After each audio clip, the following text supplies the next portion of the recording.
Hey, welcome back everybody. This is going to be another guide video. It's going to be on this game. The game's called Blood and the name does not deceive you. The game is very gory and bloody and I will be probably swearing a lot in this guide because yeah, there are some enemies in the game that kind of get my blood boiling. So please take this as a warning if this kind of content upsets you or does not make you feel well.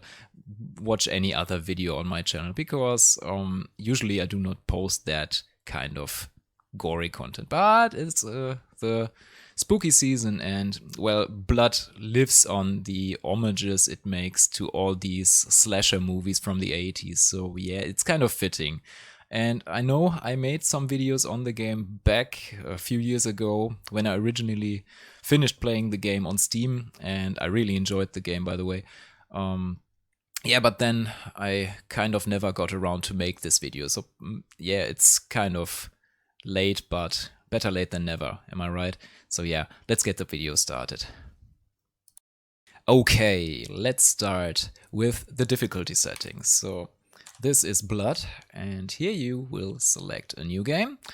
And I need to talk about the difficulty settings in the game because selecting the right difficulty for your first playthrough will determine your overall enjoyment of the game. So you go here, select the first episode because why wouldn't you? And now here you've got all the difficulty settings in the game. This one, made to order, is a special difficulty setting that was made for this Steam re-release of the game. And I've not tried it, but as you can see, you can select a lot of values and change them to your liking. Make the game a brutal nightmare or an easy joke. So speaking of joke, this difficulty setting, the first one, is the easiest. It's a joke. It's very hard to die, but you can make a lot of cool tricks. Like let's say you can select the dynamite weapon, throw it at an enemy right in front of you, get hit and not die. That's very funny. But dying on this difficulty setting is very hard. I would not recommend it because there's no challenge involved in this. If you are used to playing these old style or even the old retro shooters, you are going to select Lightly Broiled because Lightly Broiled is a fair challenge. It's a good challenge. The game will kind of pull the rug under your feet at some points, but it's still enjoyable and you won't cry out in frustration. If you want to cry out in frustration, select Well Done on your first time. Well Done is like the gentleman's way to play the game. If you know what you're doing, this will challenge you, kick your ass, and make you scream for more if you're kind of the masochistic type. Extra Crispy, on the other hand, Extra Crispy is Well Done with more enemies, and enemies have got more HP. This was made for co-op play, I believe, but yeah, you can still select it in single player and die a lot because you will die a lot. So these two settings are kicking your ass, and as far as I'm concerned, all the tutorials you are about to see are made on Well Done difficulty because, as I said, it's the gentleman's way to play the game. In order to survive longer in this game, you need to use the right movements in the right situations. So, for example, as you can see here, this flying enemy, this gargoyle, has a really hard time hitting me while I'm on the ground and while I'm circle strafing. So, the first thing I need to talk about is ducking.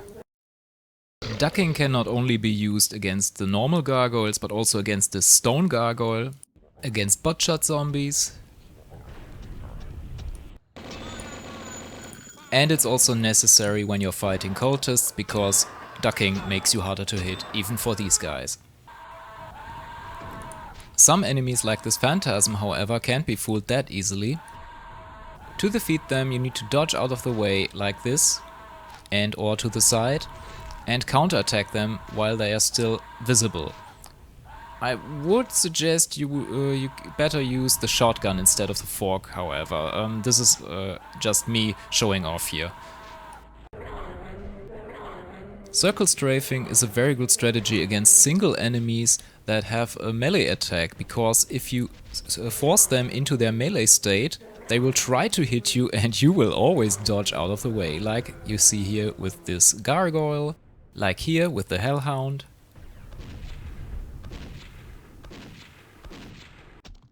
It even works with the Cerberus, just don't get dizzy from all the spinning.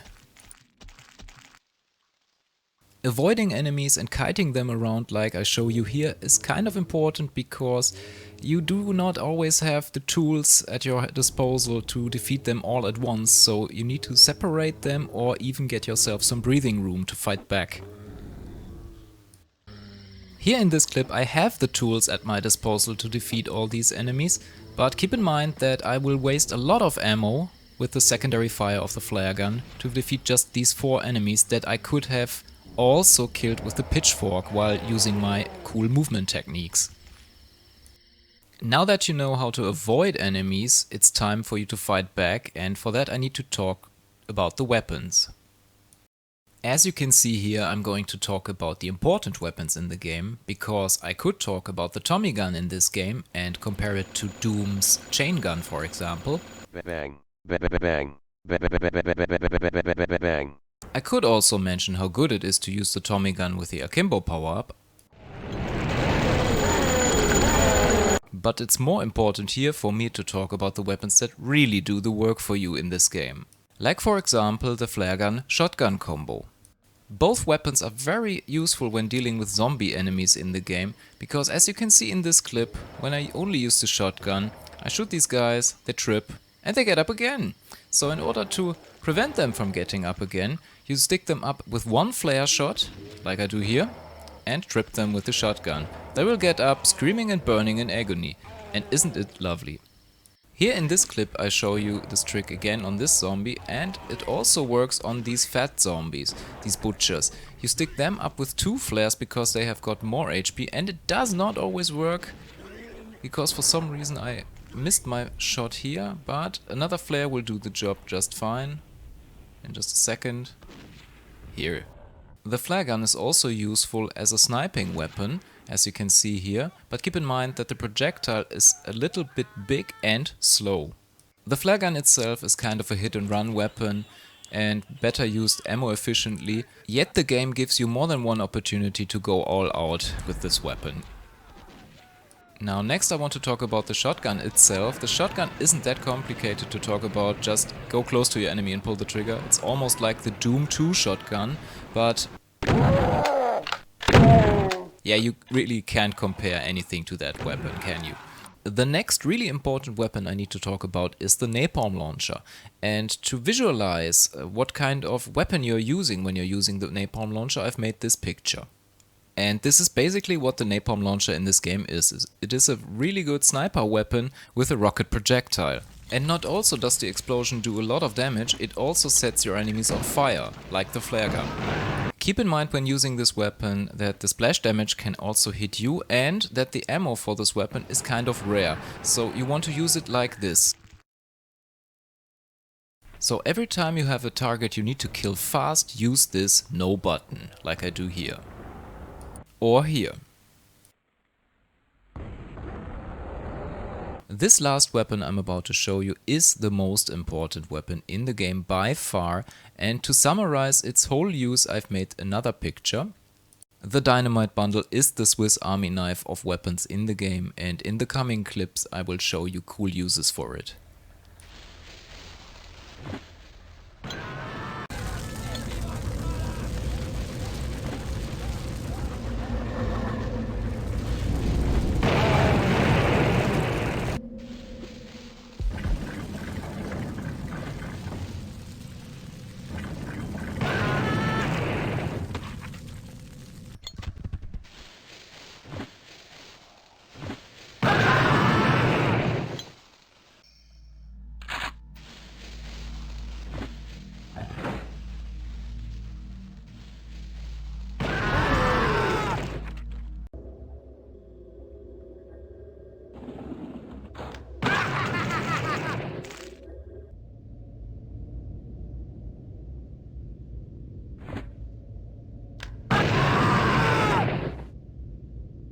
Other than the Tesla cannon that is very useful against bosses because of the high damage output, these weapons I showed you are really and truly the most important weapons in the game, so use them and learn them well.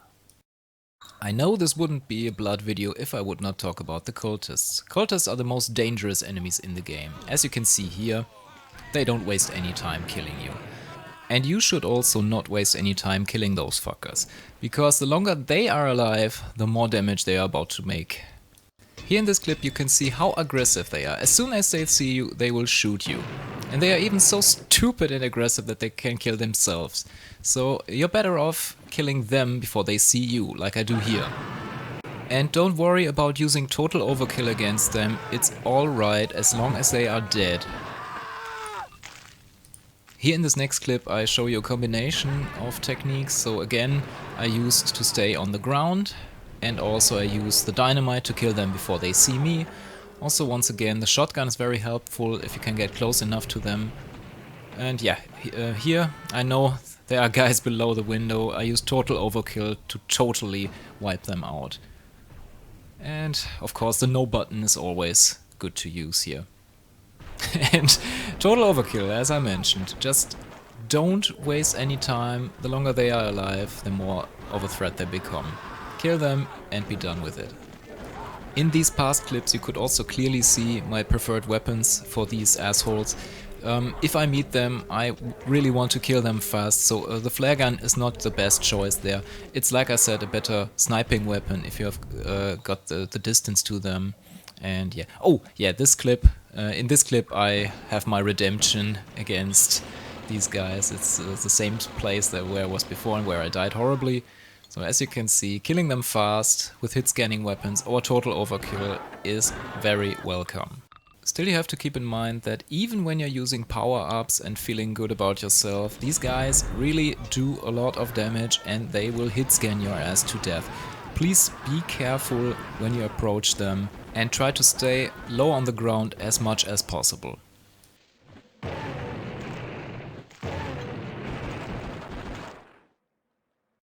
In this last section I want to talk about the power-ups in the game, and talking about them is very easy because they are all good. But you have to keep in mind some things. First, obviously they are hidden, and second, you can stack more than one of them at a time. And I'm about to show you a little montage I made from old clips that I captured back when I first played the game, so I'm glad that I'm finally able to show these and share them on my YouTube channel, so please enjoy.